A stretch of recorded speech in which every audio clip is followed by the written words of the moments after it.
Šta možeš sa ovakvim HHO generatorom? S njim možeš pucat.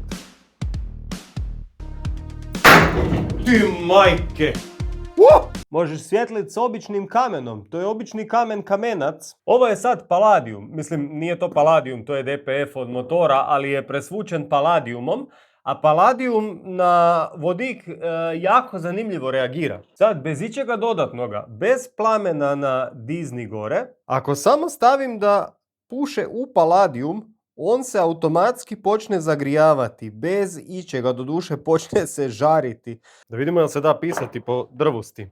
Da se vraga pisati, da se kuriti sve živo. Palimo s paladijem.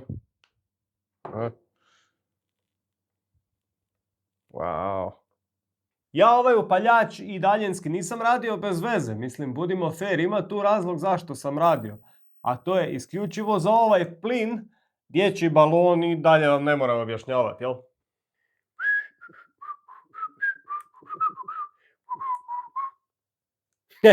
Cool, ha?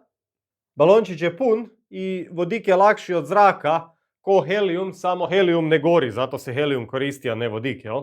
Let's try. Ti majku!